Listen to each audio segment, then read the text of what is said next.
I'm really excited to talk to Lina Khalifeh today. Lina, you are my first woman of that category, so I'm really excited to talk to you today. Tell us a little about yourself and what you do. Hi everyone, I'm really excited to be here. My name is Lina Khalifeh and I am a martial artist, a fighter, and I started back when I was 5 years old in Taekwondo. So that's where my journey started. And I started falling in love and be very passionate about martial arts since a very young age. And after that, I decided to start a company called SheFighter, which is a first self-defense center for women started in Jordan. Lina, I think you are really inspiring. You're a global speaker. You wrote a book. You founded the company SheFighter. Tell us a little bit more about your journey. How did you get to the point where you've become somewhat of a coach? And I'd be really interested to know more details. Yeah. So my friend back in college, she was abused by her brother and father, and she showed up to university with bruises on her face at that time. And I was pissed off of the situation of violence against women in Jordan at that time, and I decided to solve the problem. Since I have a background in martial arts, in Taekwondo mostly, I have about 20 gold medals, three of them international, and I decided to start self-defense training for women, and I started at the basement of my parents' house back in 2009. Then a friend of mine told me that there's a space if I would like to look into it, and that's where I launched SheFighter, the first self-defense studio for women in 2012. Lina, how did you get to write a book, become a global speaker on this topic? Yeah, so the book came later. I always wanted to write a book about the journey of Sheep Fighter and my life and how it took a lot of challenges, a lot of rejection to discover who I am and my powers to contribute it to the world. So the first time I decided to write a book, I spent the whole month writing it and then I just throw it. I was like, I'm not gonna write a book because it's exposing a lot about my life. And I was very nervous about it. Being raised in Jordan, where everybody will judge you when they start reading the book, and they will think that you are exaggerating, let's say, about the stories. I was very worried about people judging me and people fighting with me over the book. But I made a decision to finish the book, and I did launch it before the pandemic in 2020 in literally March, before a few days of the pandemic. And that's where I launched SheFighter book, um, which is it's a small bio, talks about mostly autobiography, talks about my life and the struggles being, first of all, being a person who is different in the very patriarchal society in Jordan, and being a woman as well. It was really hard for you to pave your own path. It's a society very dependent on men. So if you do not depend on men, then it's probably you're alone, and probably the chances of you getting success or achieving something is going to be really hard. Lina, I'm very interested how a life looks like of being a fighter, a martial arts expert. What does this physical power give you as a woman in this world? And I'm also interested in understanding how it makes you stronger mentally, because there seemed to be an unbelievable power, mental power that comes from practicing martial arts. Yeah, of course, martial arts helps a lot in discipline and commitment and responsibilities. It definitely helped me to become the person I am today. But I'm a person also who love discipline. I have a discipline every day on my life. So what I noticed is once you like finish high school, there is no monitoring about on your life, especially kids. Like usually the parents, they wake them up early, they send them to schools, they manage their day. But once they go to college, they realize that they're the ones who's responsible about their own days. And a lot of people fail here believing that they're gonna do it their own way, and not having any kind of discipline in their the way they eat, the way they wake up, the way they talk, the way they seek some kind of information in life, or where they're heading. So the difference is I just kept my discipline all the way, whether it's in other countries, whether it's in the same country, whether I'm traveling. I have to wake up so as early as like sometimes 5:30, 6 a.m. To do my morning routine. Even if I'm really tired, I don't want it, because I love that kind of discipline and the effect on my brain. If you also notice, there's a lot of people with depression, mental health, a lot of anxieties. It's because they did not really do a lot of work on themselves, and they took care of their brain as early as like being a child. So of course it's going to affect a lot on the future and some decisions, especially if they have to deal with failures. And then suddenly they realize life is not always wonderful. They're not going to give them what they want, even after going to college and graduating. That's not life that they thought it was. And then they go into depression, knowing that they did not understand anything about life. School did not really prepare them for life, prepare them to get a job, but they don't even have opportunities anymore. So some of them even spend more time in education, getting more and more and more degrees, but not going out there in the world and just try to use their inner powers to serve their communities, or to try to fail even. So yeah, it's so hard. I can't even imagine my life if I don't have any kind of discipline. It helps me a lot in clarity, decision making, the steps I'm taking, where I'm heading, the communities that I want to work with. I also keep like a lot of journaling notes. I also tap into the dream world, which is my dreams has to be very clear, and I have to have a really good sleep to function the second day. So sometimes anxieties or like staying up late and all of that, your type of habits and drinking, and it's not gonna really serve you on the long run. But depends on your dream, like where you're heading. If that's good for you, and it's serving you well, it's great. But if you have bigger dreams and you want to achieve big goals, you need high discipline. Lina, I'm wondering, what is your main motivator in driving SheFighter forwards? Oh my God, it's hard. It is hard.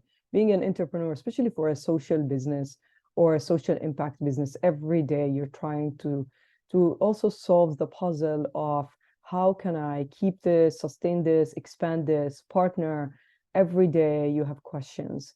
And I would say one of the things that would help you stay on this track is to have few people who are also entrepreneurs, and they face different challenges, or business mentors where you can talk to about your struggles, and how to solve them, because most people would not understand business life and the entrepreneurship life.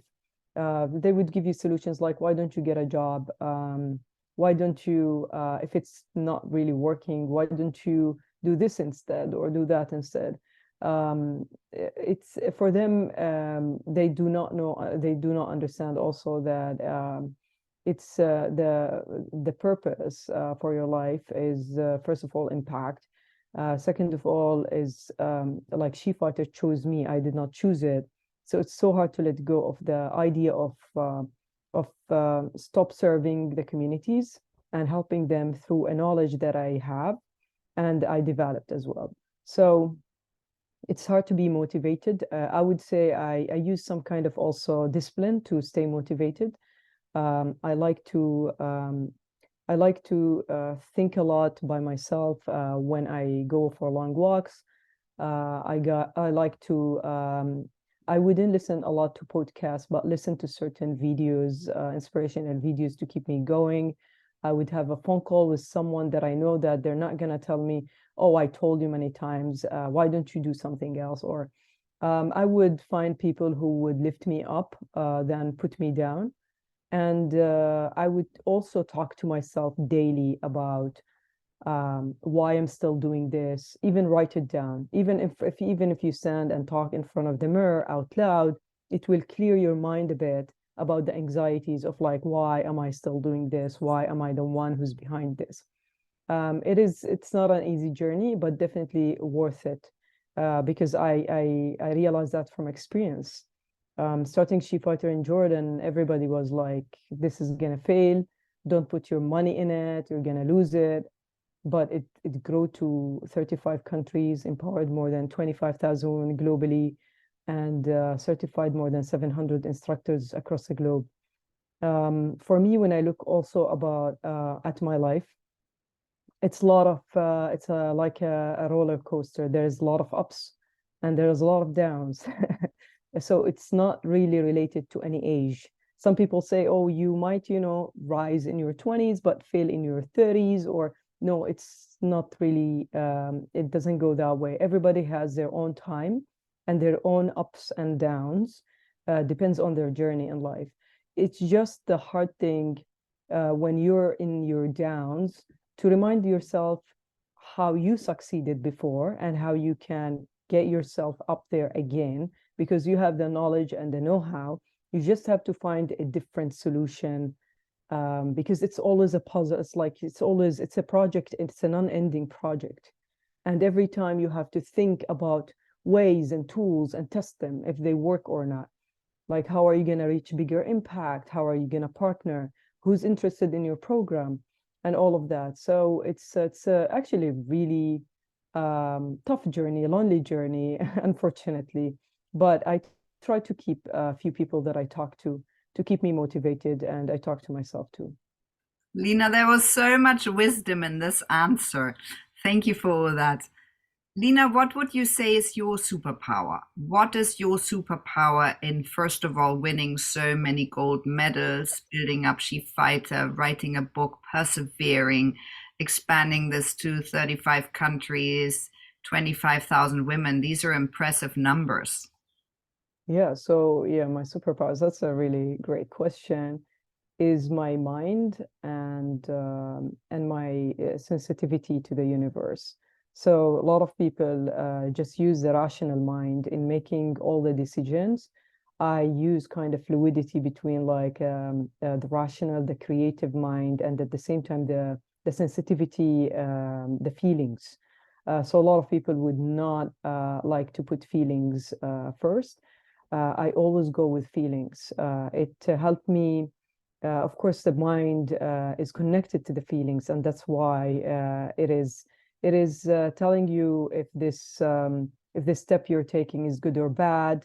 Are you gonna take it? Sometimes you have to differentiate between fear and feeling, because fear will stop you from taking a step, but the feeling is different when it's like an energy of feeling of like warning you about some kind of business deal or a business partner, or a country that you should not go to, or you have to trust that kind of feeling.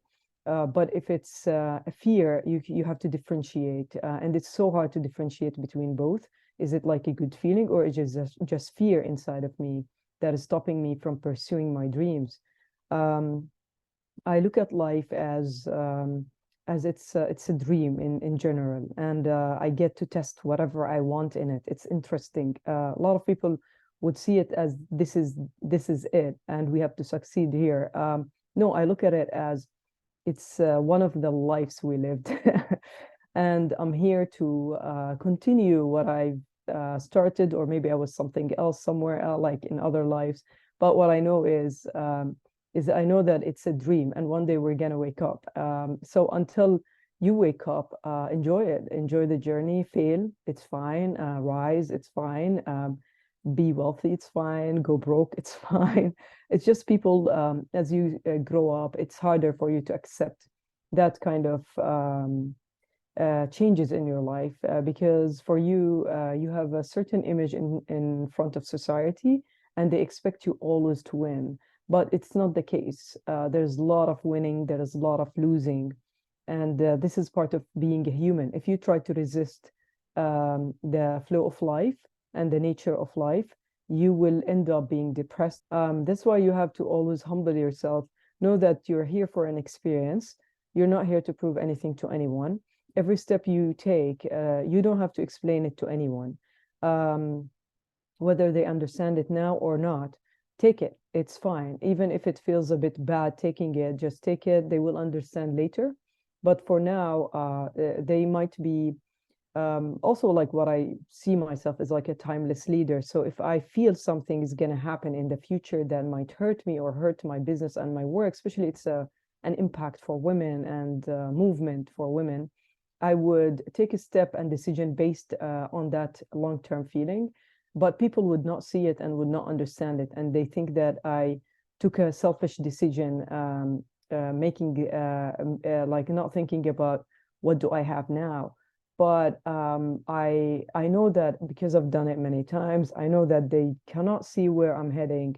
It's my path, and it's fine. One day they will understand, but I don't have to explain anything to anyone. And my connection is mostly with the universe and God and angels and spirit guides who lead you on this track. But of course, you have to take you cannot be always attached to this kind of universe the whole time. You have to put in the work in this earth and take steps like everybody else. You just have to keep the connection with whatever you want to call it, God, universe, angels, because they have guided me a lot and they still do guide me. So yeah, that's also my superpowers.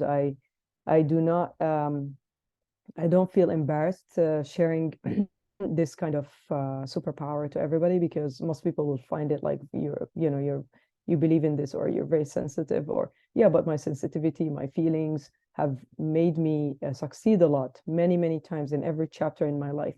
I had a lot of failures, and I would not like really call them failures. I would just say I learned how to do them in different ways to succeed. I just kept thinking, and for me, life is a project, and it's not going to be one way for success.